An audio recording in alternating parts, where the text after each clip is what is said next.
What's up, my Cat Mojo tears? It is your cat daddy, Jackson Galaxy. Today, our topic on Cat Mojo is treats.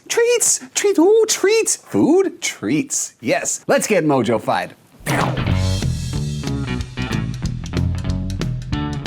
So yes, today, folks, we are talking about cats, food, treats, favorite, you know, that kind of thing. Let me start by telling you guys a story. So when we first started doing My Cat from Hell, and I'm introducing the way I work to my production company and to the network, and we're showing them sort of test footage about my bag of tricks, which of course, as you guys know, is my guitar case. Because in the first couple of episodes, we would be dealing with either a scared cat, an aggressive cat, and inevitably at some point, I would bring out treats. And I remember somebody at the production company stopping the tape and going, "Whoa, wait a second here. I thought you were some kind of magician with cats, man, and this is just bribery."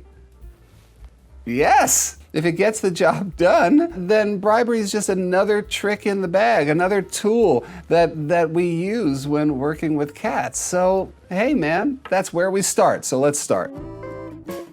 It's really important to talk about what motivates a cat. And I think, as we do with a lot of other things, we look at cats through dog-colored glasses. And let's face it, a dog's motivation, I mean, everybody loves food. Dogs love food and treats and as much as cats do, but they also have a secondary motivation, or actually the primary motivation, which is their relationship to us. We bred for that one trait that was, what do you want me to do? I want to be your buddy. I want to be your best friend.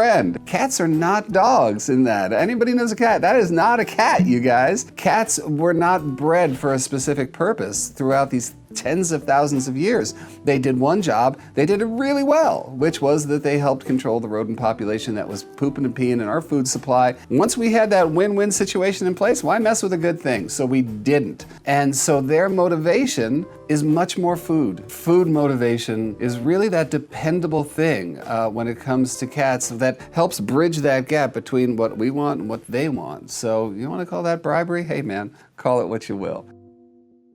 Oh man, if there's something I harp on all the time, it's that we should not be free feeding our cats. Why not? Because if our cats are constantly either full, kind of full, sort of full, I can maybe have a nibble or two, noshing all day long, then we have lost that opportunity to get our cats or to ask our cats to do something for us. So before I get into all of the good juicy stuff, see? Treats, juicy, anyway. Before I get into that, this is the number one priority, is to stop free feeding your cats. Besides the fact that free feeding also helps make our cats fat.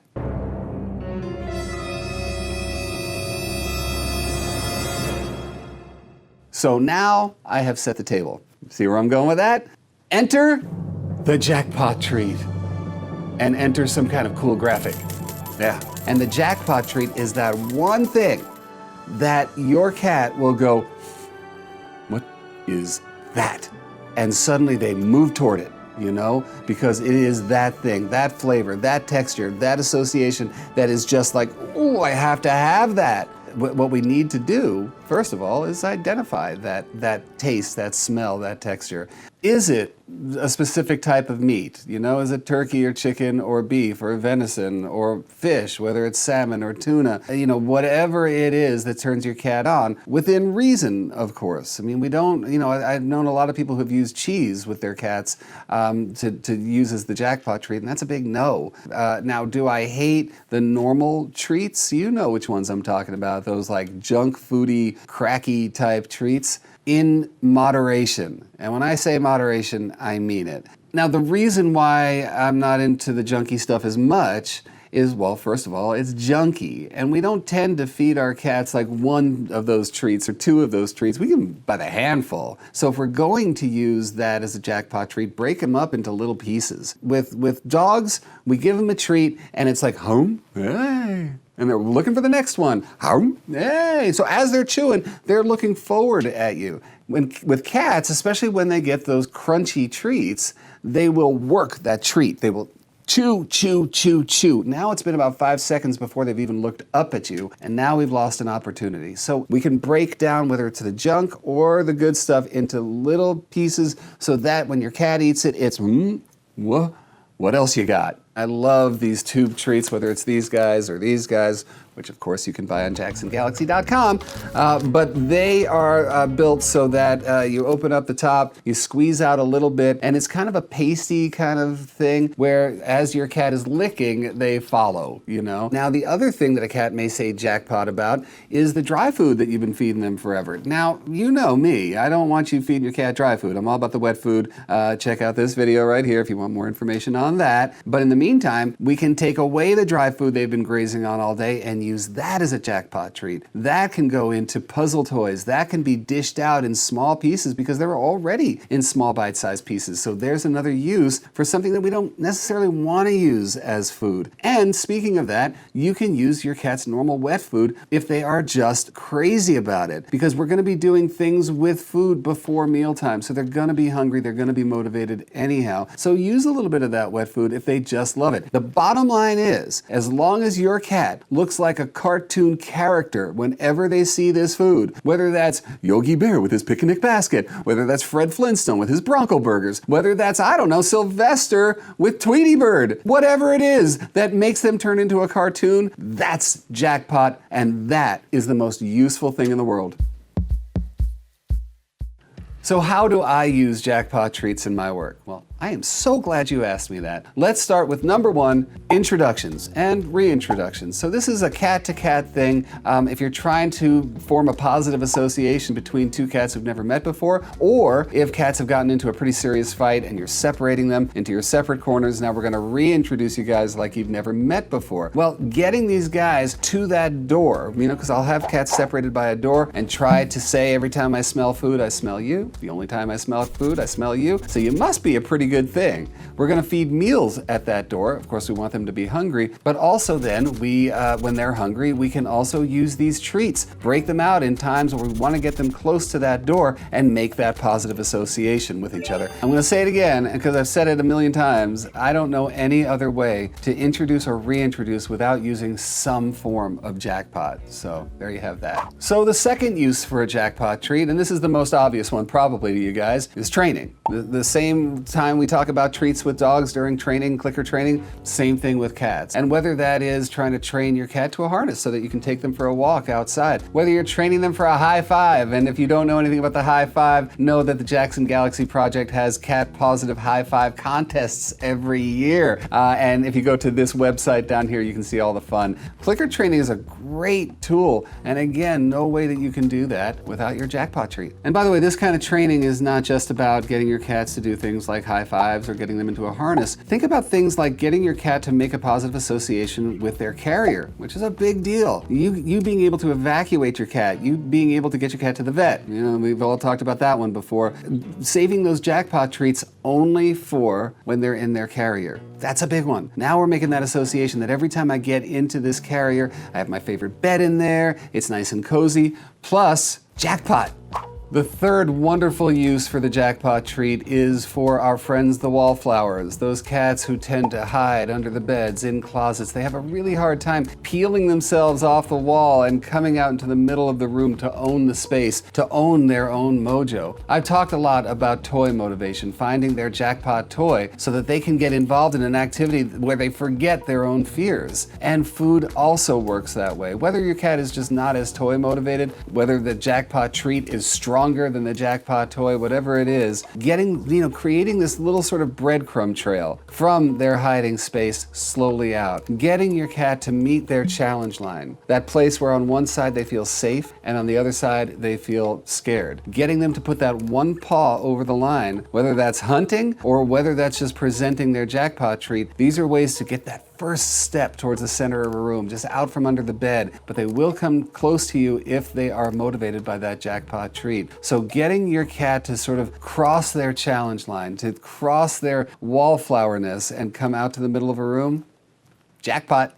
Now, just as jackpot treats help with wallflowers, they also help with the other end of the spectrum, the cat I call the Napoleon. The Napoleon who has to overown everything, who's the bully, who just chases everybody all over the place, who just can't stop their own need to dominate. Getting any cat to just put a stop in their thought process, right? I'm about to do this, but what's that? Just for that moment to get them to concentrate on something that's not their target, but change targets. And again, we do this with toys as well. If I can get you to hunt an appropriate victim, let's go with that. If I can get you to concentrate for this moment on this thing here, and by the way, and this is really important, this gives us the opportunity to reward instead of punish. Instead of yelling at our cat, get them to redirect on something positive and then say, that's good. That's what we want, you know? The ability to use, yes, let's use the word again, bribery to come out with a good outcome and not something where you're chasing your cat and yelling at them because they're doing something destructive.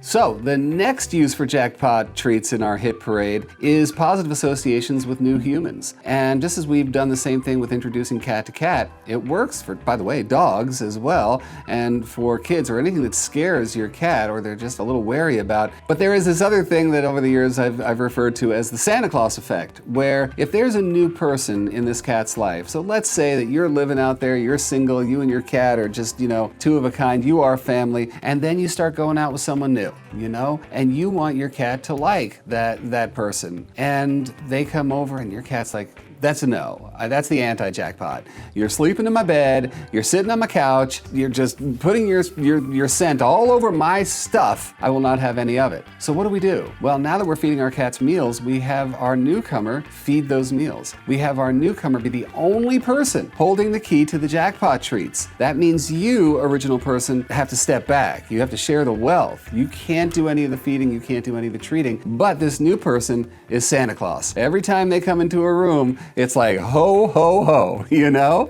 And that works. Again, we're using bribery, fine. We're using jackpot treats, but we're using it to affect a positive association. Anything that is jackpot to your cat, that gets turned over to Santa over there. And in no time at all, we have a new association that allows that person to be a part of the family. And the final, big use for jackpot treats, jackpot food, is about setting or resetting your cat's circadian rhythm, their body clock.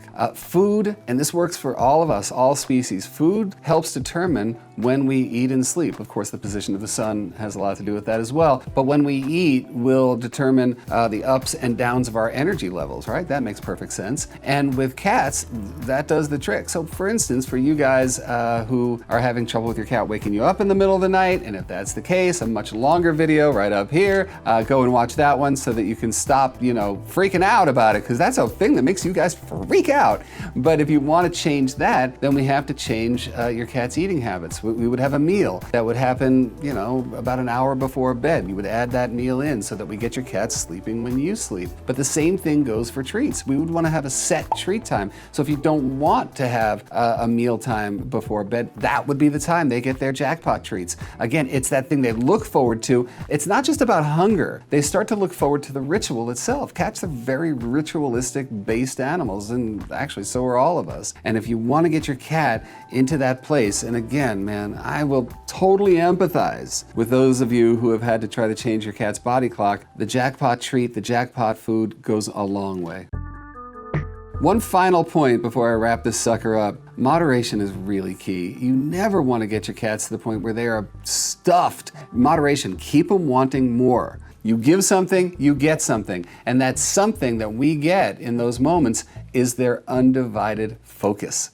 And look to me for something. Of course, affection, nothing's ever going to replace affection. And I'm not trying to buy affection here with jackpot treats. I'm just trying to bolster that affection. So that's it, you guys. You know what? Think less of me if we're talking about bribery. I don't care, man. It has carried me through many, many years of working with cats. Of course, we're trying to build trust and we're trying to build a relationship, but the quickest way to a cat's heart is through their stomach, or, that kind of thing. I am not trying to say that this is the crux of our relationship. This is the center point of our relationship. No, it's a relationship, and a relationship includes love, but it also includes compromise. That's part of that love. The jackpot treat is that way, just to cut through all the nonsense. Here, I want you to do this. Here, I know you're motivated by this. Bang, the meeting point. All right, you guys, keep those comments coming, because that's how I know how to do videos just like this one. And by the way, don't forget to subscribe and hit that bell so with the next one, is it like this one? And you want to You get it, right? And don't forget to pass this on to those jackpot lacking friends of yours who need to know how to get what they want from their cat. All right, until next time, you guys, all light and all love and all mojo to you. Take care.